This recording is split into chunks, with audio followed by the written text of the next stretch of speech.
नमस्कार. मराठा आरक्षणाबाबत महत्त्वाची आणि मोठी माहिती समोर येत आहे. देवेंद्र फडणवीस यांनी जरी या आरक्षणाला विरोध दाखवला असला तरीही देखील एकनाथ शिंदे यांनी मोठं विधान देत मराठा समाजामध्ये मोठा उत्साह आणि आनंद आता आणला आहे. स्वतः मुंबईमध्ये उपस्थित नसताना पत्रकार परिषदेमध्ये त्यांनी गावातून एक महत्त्वाचा माहिती आणि निर्णय हा दिलेला आहे. नेमकी काय बातमी समोर येत आहे, काय आहे माहिती, चला आपण या व्हिडिओमध्ये जाणून घेऊ. त्याकरता व्हिडिओ शेवटपर्यंत बघा.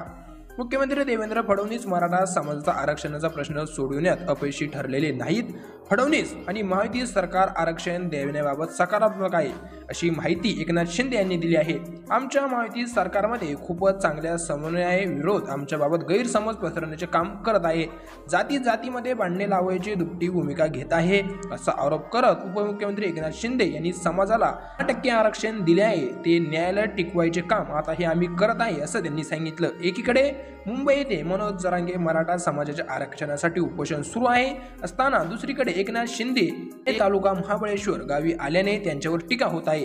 त्यातच जरांगेंनी एकनाथ शिंदे मुख्यमंत्री असताना घेतलेल्या आरक्षणाच्या भूमिकेचे कौतुक केल्याने त्यांना विरोध आणि सरकारमधील काही घटकांच्या विरोधाला सामोरे जावे लागत आहे. त्यामुळे त्यांनी आज साताऱ्यातील आपल्या गावी दरे येथील पत्रकार परिषदेशी संवाद साधत असताना मोठा खुलासा केला. काय खुलासा केला तर खालीलप्रमाणे: मराठा आरक्षणाबाबत विरोधकांची स्पष्ट भूमिका नाही, त्यांची दुपटी भूमिका आहे. त्यांनी सरकारबरोबर चर्चेत येऊन हा प्रश्न सोडवायला मदत करायला हवी. मात्र हा प्रश्न कसा चिघळेल याकडे विरोधकांचे लक्ष असल्याचे शिंदे यांनी सांगितले.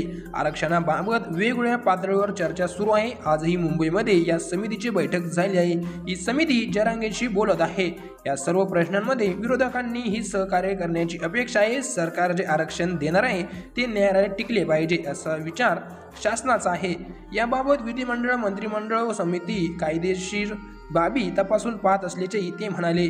महत्त्वाचं म्हणजे शरद पवार आरक्षणाबाबत इतर राज्यांची उदाहरणे देत असले. त्यांनी ते मुख्यमंत्री होते तेव्हा ती का पूर्ण केली नाही? केंद्रीय मंत्री सरकारने प्रमुख सल्लागार म्हणून काम केले, त्यांनी त्यावेळी आरक्षण का दिले नाही असाही देखील प्रश्न एकनाथराव शिंदे यांनी केला. याबाबत समाजाला मार्गदर्शन का केले नाही? आज मात्र ते आरक्षणाचे राजकारण करून वेगवेगळी भूमिका आणि वक्तव्य करत आहे. त्यांनी त्यांच्या ज्येष्ठांना सन्मान करून हा प्रश्न सोडवण्यासाठी व प्रमुख भूमिका घ्यायला हवी होती. मात्र ते भूमिका न घेता वेगवेगळी भूमिका मांडून लोकांमध्ये गैरसमज पसरवत आहे. सरकार आणि विरोधी पक्षांनी एकत्र येऊन काम करायला हवे. मराठी भाषिक मुद्दे उपस्थित करून उद्धव आणि राज ठाकरे महानगरपालिका आणि इतर बाबींसाठी एकत्र आले. राज ठाकरे यांनी मराठा आरक्षणावर प्रश्नांवर टीकाही देखील केली आहे. याबाबत विचारले असता एकनाथराव शिंदे म्हणाले की ती काही मला फरक पडत नाही, कोणीही देखील एकत्र येऊ द्या, पुढे बोला असे सांगत प्रश्नांना बगली दिली. आणि महत्त्वाचं म्हणजे एकनाथराव शिंदे हे मराठा आरक्षणाच्या समर्थनामध्ये आहे असंच या लेखावरून आपल्याला लक्षात येत आहे.